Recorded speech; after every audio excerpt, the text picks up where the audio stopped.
Shalom. Our Torah portion for this week is a double portion, Tazria M'tzora. I would like to speak to you today about the second of those portions, M'tzora. Let's see how this sedra, this portion, opens in the Hebrew.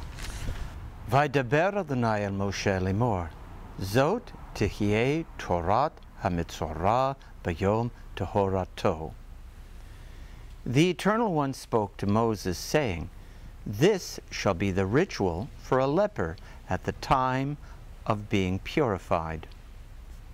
Now, you might believe by what I just read that this Torah portion is all about leprosy. And if you read this portion in its literal sense, you'd be right.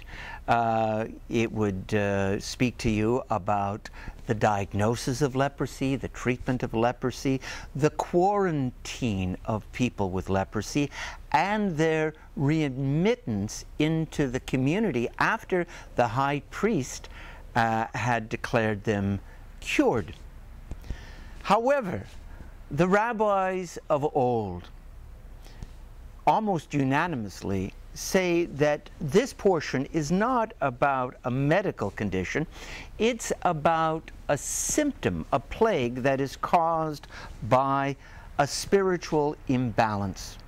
They look at the word M'tzora, and which means leprosy, and they break it up into its syllables and the way it sounds, and it sounds an awful lot like the phrase Motzi Shem Ra, which means gossip or the evil use of language.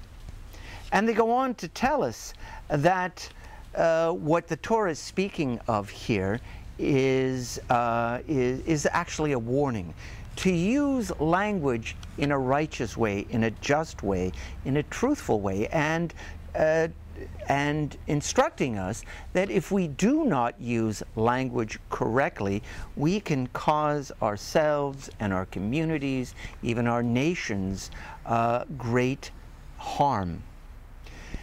There is such a respect for language in Judaism and a recognition of the power of language. Right in the beginning of the Bible, we see that God calls into being with words the entire universe. And God said, "Let there be light," and there was light. Words can create worlds.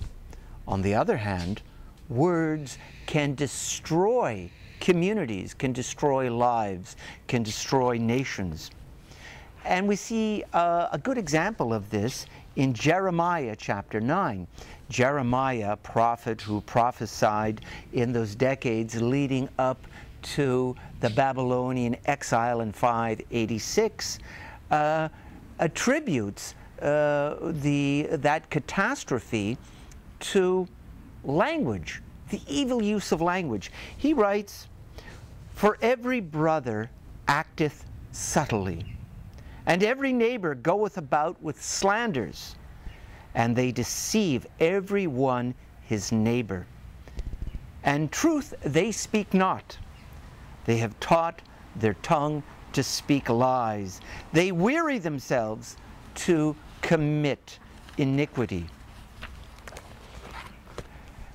Jeremiah is warning the people that a certain corruption had set into the very fabric of their society based on the misuse of language.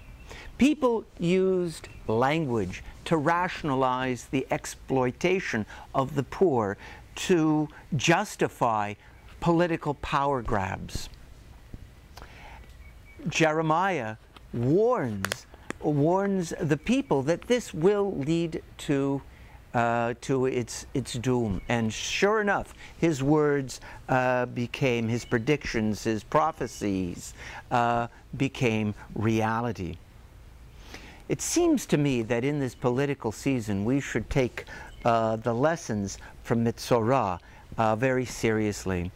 In the next few months we will be choosing who will be the President of the United States. And of course, we will be choosing every one of the 465 members of the House of Representatives and about a third of the U.S. Senate as well.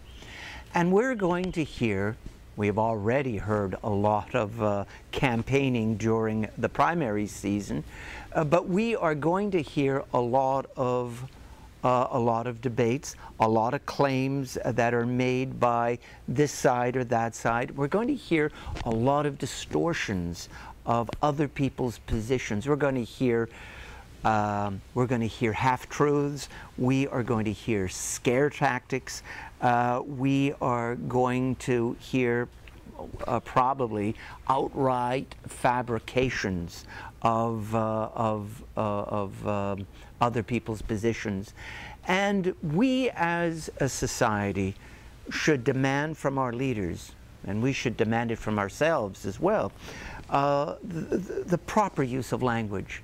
Language that is based on the truth, as much as we can possibly establish the truth, and to speak the truth with our words, and to speak the truth in a maybe passionately, but not aggressively. I think this is good advice for this political season, and I'm going to leave you with words from Psalm chapter 120, which I think should be the motto for this political season. O Lord, deliver my soul from lying lips, from a deceitful tongue. I hope that you will read this week's Torah portion and come to your own conclusions. Shabbat Shalom.